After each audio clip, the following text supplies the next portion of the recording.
आज आम बनैबा उत्तपम। आज रेसिपी सबुठु हेल्दी और सबुठु टेस्टी कम समय भितर आपण माने बनै परिबे आ कम सामग्री रे मध्य हमर ये रेसिपी बनि परिबो।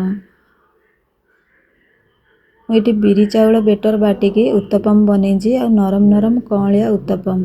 आपण माने चाहिले सुजी रे बनै परंती, चूड़ा रे बनै परंती, किंतु मु आज बिरी चाउल बेटर रे बनेके आपण माने को देखैबी।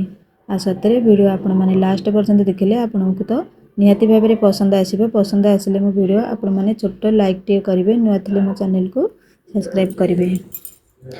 बिरी चाउल रो मापटा तो मो पूर्व वीडियो रे आपण माने कहि देइजी। जदि भी पूर्व वीडियो आपण माने देखि नांती शीघ्र देखंतु, तार बिरी चाउल रो क्वांटिटी टा आपण माने जानि परिबे।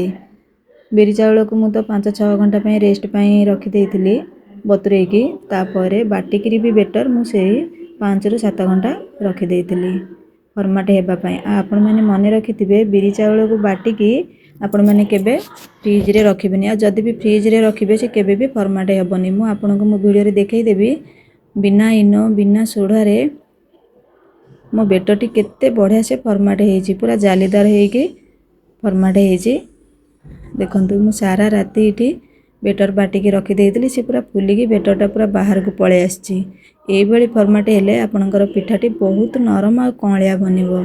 आपण एतरे जहा चाहिबे बनै परिबे, पोड़ पिठा, इडली, डोसा, उत्तपम, चकुली जहा भी बनै परिबे। आ जेतिकी बेटर बाटिबे जेतिकी बेटर रे आपण माने रेसिपी बनेबे सेतिकी रे लूण पकेबे। बाकी बेटर को फॉर्मेट हे सारला परे आपण माने फ्रिज रे रखि परिबे। गोटे सप्ताह पर्यंत फ्रिज रे आराम से रहि जिबा, आदौ भी खराब हेबनी। एटी उत्तपम बनेबा लागि मु स्टफिंग रेडी करछि। स्टफिंग रे मु देइछि गोटे कैप्सिकम देइछि, गोटे गाजर देइछि, गोटे प्याज भी देइछि।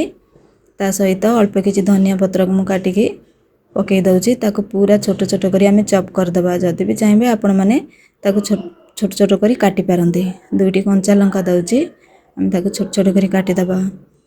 उत्तपम सतरे बहुत टेस्टी लागिबो। आपण माने सुजी बनै परिबे, सुजी रे चूड़ा रे बनै पारंती, किंतु थरे बिरी चाउल रे ट्राई करंतु, सतरे बहुत टेस्टी लागिबो। देखंतु एमती छोट छोट करी काटि देले हमर स्टफिंग दबा को भल सुविधा हबो। एटी मु गोटे छोट चम्मच देइछि जीरा गुंड, धनिया गुंड, स्वाद अनुसार लूण मु पकेइ दउछि। पनीर मु ग्रेट करी पकेइ दउछि। पनीर टा स्किप करि पारंती, जो मानकर पसंद पनीर पकांतु, जो मानकर न पसंद तारे पनीर न दे भी पारंती। किंतु हमकु पनीर भल लागे सेति पई मु पनीर देइछि, किंतु पनीर स्टफिंग टा सतरे बहुत भल लागे। तावाटा मोर ताती गलानी, अल्प टिके मु तेल मार दउछि। कम तेल रे भी आपण माने बनै परिबे।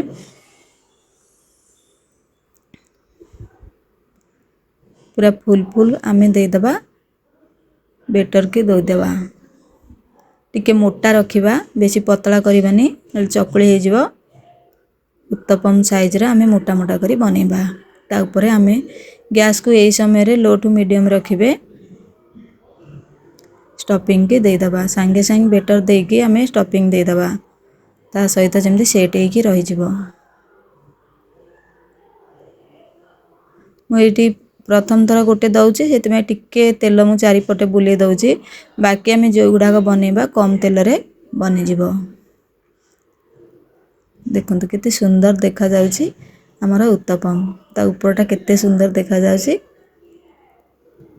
आ ता आर पट साइड टा आमे टिके तेल बुले दवा, से जेमति भलो से उठी जिवो। प्रथम टा ना देखंतु रेडी हे गेला हमर गोटे हेल्दी आ टेस्टी रेसिपी। आपण माने निहाती थरे ट्राई करंतु।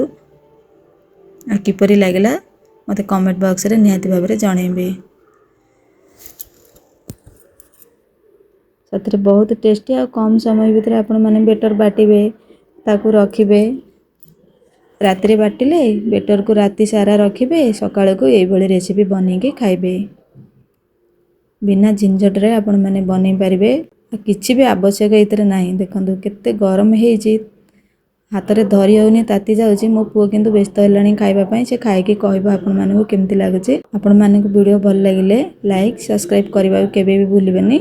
रहउछि, नमस्कार।